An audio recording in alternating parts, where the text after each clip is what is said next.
kelemahan wanita itu di pendengaran. Makanya kita laki-laki nggak usah kita melakukan kekerasan secara fisik. Makanya saya kritik kalau ada suami kasar sampai kekerasan secara fisik, kekerasan secara verbal, bodoh dia. Perempuan itu terbuat dari tulang rusuk.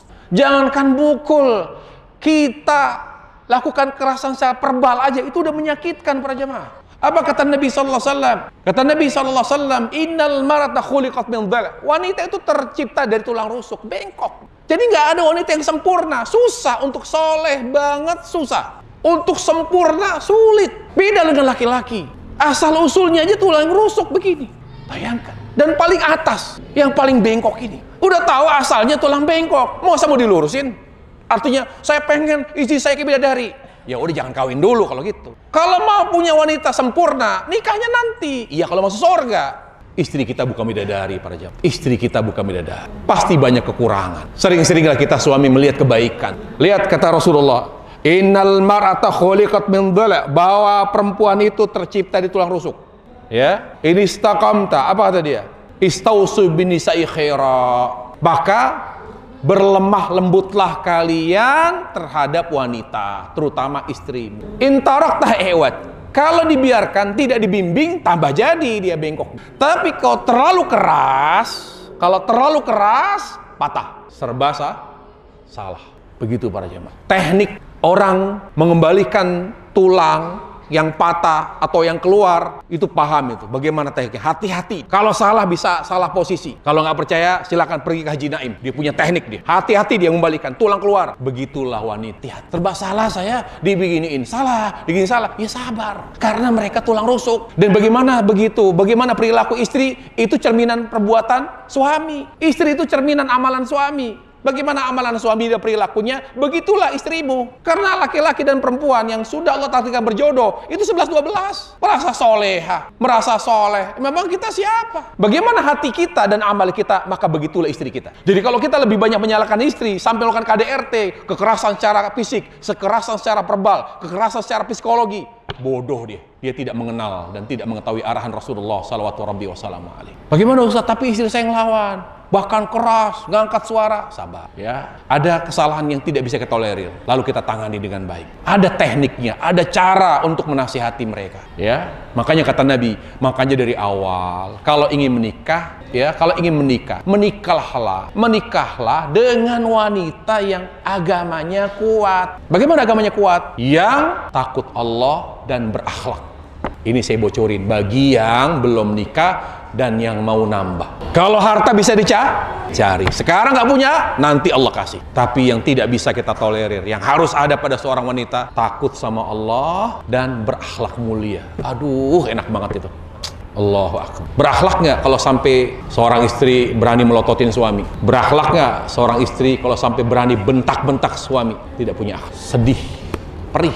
Wallahi ketenangan suami terletak pada istri. Jangan berharap hidup tenang yang dirasakan oleh seorang laki-laki sampai dia punya istri soleha. Boleh seorang dia di luar pejabat, seorang jenderal, seorang pejabat, gajinya besar, fasilitasnya luar biasa. Tapi ketika dia punya istri tidak soleha, hilang semua. Kenikmatan, fasilitas, hilang.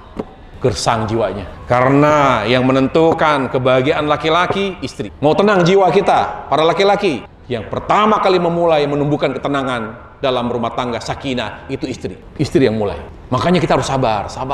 Bagaimana caranya? Apa sebabnya terbaik untuk membuat istri kita lebih soleha? Yang pertama, banyak doa kepada Allah. Ya muqallibal qulub, wahai yang bolak-balik hati, membolak-balikan hati. Ya Allah, buka hati istriku ya Allah. Lebih banyak berdoa daripada memaki istri. Kalau ada seorang laki sampai memaki istri, berarti dia tidak pernah mendoakan istrinya. Karena doa itu lebih dijabah. Yang membolak-balik hati istri, yang membuka hati istri, Allah yang menguasai hati dia. Kenapa gak banyak doa? Kenapa harus memaki? Apalagi perempuan itu sensitif sekali perasaannya. Jangankan dipukul, dimaki saja dia sakit hati. Gak perlu dicaci maki. Lihat Nabi, tidak pernah memukul istri. Apa kata Aisyah? Makanan Nabi SAW darraban lisa. Nabi tidak pernah memukul istri. Nggak pernah, tangannya dipakai. Tapi beliau dipakai buat apa? Buat jihad. Jangan coba-coba ada orang kafir di medan perang, ditebas lehernya oleh Rasulullah SAW. Tapi sama istri, sangat lembut, sangat bersahabat. Lembut, tegasnya beliau terhadap orang kafir. Ini laki-laki sekarang, sama istri galak, sama preman takut di jalan. Diajak berantem, ditantang, padahal dia benar. Maaf Pak ya, maaf. Padahal benar. Laki-laki cemen kayak gitu. Sama istri itu lembut. Maaf ya. Tapi sama orang yang jelas-jelas cari gara-gara. Sementara dia salah, tapi ngotot. Sekarang maunya apa? Tunjukkan itu laki-laki. Sama perempuan tuh jangan galak gitu loh. Tapi saya lihat di sini nggak ada yang galak. Ya,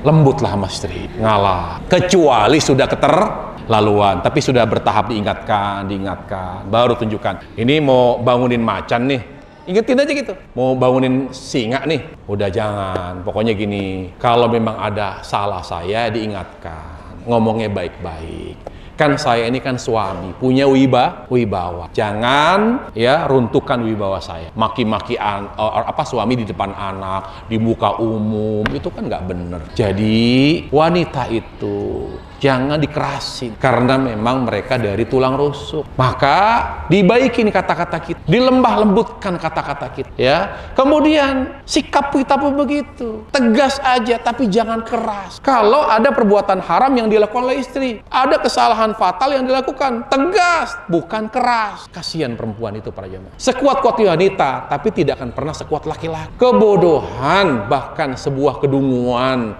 kalau sampai para jamaah sekalian, suami melakukan KDRT. Bukan zamannya para jamaah. Sekarang sudah akhir zaman. Kita semua mungkin akan dekat dari kematian. Perbaiki dari rumah tangga. Dari mana kita perbaiki? Mulai merubah sikap, mulai merubah cara kita bermuamalah sama istri kita. Mulai para jamaah.